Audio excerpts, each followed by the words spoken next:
2024च्या लोकसभा निवडणूक निकालात भाजप अनपेक्षितरित्या बहुमतापासून दूर राहिला. भाजपचा बालेकिल्ला मानल्या जाणाऱ्या उत्तर प्रदेशमध्ये भाजपची पिछेहाट झाली, तर बिहारमध्ये भाजपला म्हणावं तसं यश मिळवता आलं नाही. पण या उलट भाजपनं ईशान्य भारतातील अष्टलक्ष्मी म्हणजेच आसाम, अरुणाचल प्रदेश, मिझोराम, मेघालय, नागालँड, त्रिपुरा, मणिपूर आणि सिक्कीम या राज्यातील लोकसभेच्या 25 जागांपैकी 13 जागांवर विजय मिळवला आहे. कधी काळी ईशान्य भारतात अस्तित्वहीन असलेल्या भाजप आज ईशान्य भारतात पहिल्या क्रमांकाचा पक्ष बनलाय. ईशान्य भारतात भाजपच्या या कामगिरीमागचं कारण काय आणि सर्वात महत्त्वाचं म्हणजे या भागात भाजप पहिल्या क्रमांकाचा पक्ष असणं किती महत्त्वाचं आहे हे आज आपण जाणून घेणार आहोत. नमस्कार, मी श्रेयश खरात आणि कॅमेरावर आहेत आलेख चाळके. भारतीय माध्यमं ईशान्य भारताकडे दुर्लक्ष करतात हा आरोप कायम होतो. या आरोपांमध्ये काही प्रमाणात तथ्य आहेच. ईशान्य भारतातील छोटी छोटी राज्य, लोकसभेच्या दृष्टीने कमी असलेलं संख्याबळ यामुळे राष्ट्रीय राजकारणात ईशान्य भारताची म्हणावी तशी चर्चा होत नाही. त्यातच 2014च्या आधी या भागाकडे सरकारी पातळीवर सुद्धा दुर्लक्षच होतं. त्यामुळेच ईशान्य भारतात बेकायदेशीर धर्मांतरण, परदेशी ताकदींचा हस्तक्षेप वाढला आणि त्यातून या भागात अशांतता निर्माण झाली. पण मागच्या एक दशकात पंतप्रधान नरेंद्र मोदींच्या नेतृत्वात भाजप सरकारनं या भागात शांतता प्रस्थापित करण्याचं काम केले. त्यासोबतच पायाभूत सुविधांच्या विकासामुळे ईशान्य भारत देशाच्या इतर भागांसोबत जोडला गेला. त्याचाच परिणाम आता ईशान्य भारतातील राजकारणावरही पडला आहे. 2024च्या लोकसभा निवडणुकीत भाजपचा बालेकिल्ला मानल्या जाणाऱ्या हिंदी पट्ट्यात पक्षाला अपेक्षित यश मिळालं नसताना ईशान्य भारतात भाजपनं चांगली कामगिरी केली. एवढंच नाही तर भाजपनं अरुणाचल प्रदेशच्या विधानसभा निवडणुकीत सुद्धा एक हाती वर्चस्व निर्माण केलं. जेथे सूर्य उगवते ते ठिकाण असं ज्याचं वर्णन केलं जातं, त्या अरुणाचल प्रदेशमध्ये लोकसभेबरोबरच यावेळी विधानसभेच्या निवडणुका देखील पार पडल्या. 2 जून 2024ला अरुणाचल प्रदेशच्या विधानसभा निवडणुकींचा निकाल लागला. अरुणाचल विधानसभेच्या 60 जागांपैकी 46 जागांवर भाजपनं विजय मिळवला. राज्यात आपलं एक हाती वर्चस्व कायम ठेवलं. विधानसभेप्रमाणेच अरुणाचलमधील 2 लोकसभा जागांवरही भाजपनं विजय मिळवला. केंद्रीय मंत्री किरेन रिजिजू यांनी अरुणाचल पश्चिम लोकसभा मतदारसंघात काँग्रेसच्या नबाम तुकी यांचा 1 लाख मताधिक्यानं पराभव केला. अरुणाचल प्रदेशप्रमाणे सिक्कीममध्ये सुद्धा लोकसभा निवडणुकींबरोबरच विधानसभेच्या निवडणुका होत्या. सिक्कीममध्ये भाजप आणि काँग्रेसचं राजकीय अस्तित्व नगण्य आहे. सिक्कीममधील लढाई ही सिक्कीम क्रांतिकारी मोर्चा आणि सिक्कीम डेमोक्रेटिक फ्रंट यांच्यात होती. या लढाईत प्रेमसिंह तमांग यांच्या सिक्कीम क्रांतिकारी मोर्चानं एक हाती बाजी मारली.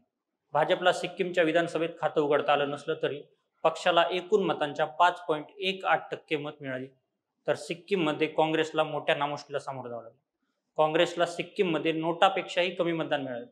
ईशान्य भारतातील सर्वात मोठं राज्य आहे आसाम. संपूर्ण ईशान्य भारतातील लोकसभेच्या 25 जागांपैकी एकट्या आसाममध्ये 14 जागा आहेत. शर्मा यांच्या नेतृत्वात आसाम भाजपचा अभेद्य असा गड बनलाय. आसाममध्ये भाजपनं यावेळी 14 पैकी 9 जागांवर विजय मिळवलाय.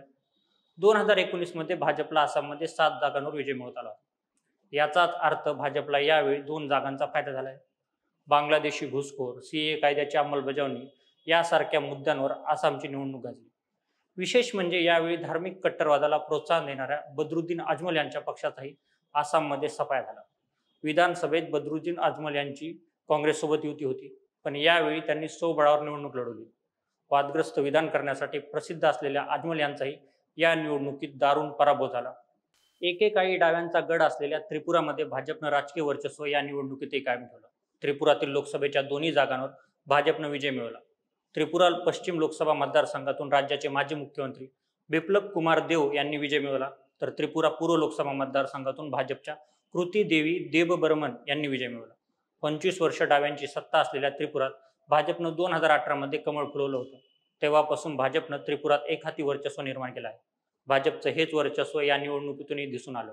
त्रिपुरा व्यतिरिक्त मिझोरामच्या एका जागेवर झोराम पीपल्स मुव्हमेंट या स्थानिक पक्षाचा विजय झाला. तर मेघालयातील 2 जागांपैकी एका जागेवर काँग्रेस तर एका जागेवर व्हॉइस ऑफ द पीपल पार्टीने विजय मिळवला. त्यासोबतच नागालँडची एक जागाही काँग्रेसनं जिंकली. मागच्या काही काळापासून ईशान्य भारतातील सर्वाधिक चर्चेत राहिलेलं राज्य आहे मणिपूर. मागच्या 1.5 वर्षांपासून जातीय हिंसाचारात होरपळून निघालेल्या मणिपूरमध्ये अद्यापही संपूर्ण शांतता आलेली नाही. मैथई आणि कुकी या 2 जात समूहांमध्ये चालू असलेला हिंसाचार आता थांबला असला तरी अधूनमधून मणिपूरमधील फुटीरवादी तत्व डोकं बाहेर काढतात. त्यामुळे मणिपूरचा हिंसाचार थांबवण्यात केंद्र आणि राज्य सरकारला म्हणावं तसं यश मिळालेलं नाही. याचा फटका भाजपला लोकसभा निवडणुकीत बसला. मणिपूरमधील दोन्ही जागांवर भाजपचा पराभव झाला. ईशान्य भारतातील अष्टलक्ष्मी म्हणून ओळखल्या जाणाऱ्या या राज्यांचं सत्ता स्थापनेच्या दृष्टीनं देशाच्या राजकारणात मोठं महत्त्व नसलं तरी देशाच्या आंतरिक सुरक्षेसाठी या राज्यांचं महत्त्व आहे. हा भाग चारही बाजूने नेपाळ, बांगलादेश, चीन आणि म्यानमारच्या सीमांनी वेढलेला आहे. यामध्ये चीन हा आपला पारंपरिक शत्रू आहे. यातील अरुणाचल प्रदेशवर चीन आपला दावा सांगतो, तर म्यानमारमध्ये सध्या गृहयुद्ध चालू आहे. या गृहयुद्धामुळे म्यानमारमधून हजारो शरणार्थी भारतात बेकायदेशीररित्या आले आहेत. यातील काही लोकांचा मणिपूरच्या हिंसाचारात सहभाग असल्याचा सुद्धा संशय व्यक्त केला जातो. या राज्यांच्या सीमेवर असलेल्या बांगलादेश आणि नेपाळ आपली मित्र राष्ट्र असली तरी या देशातही मोठ्या प्रमाणावर भारत विरोधी शक्तींचं अस्तित्व आहे. त्यामुळे अशा संवेदनशील राज्यांमध्ये भाजप सारख्या राष्ट्रवादी विचारांच्या पक्षाचा राजकारणावर प्रभाव असणे हे देशाच्या आंतरिक सुरक्षेसाठी आणि अखंडतेसाठी महत्त्वाचं आहे.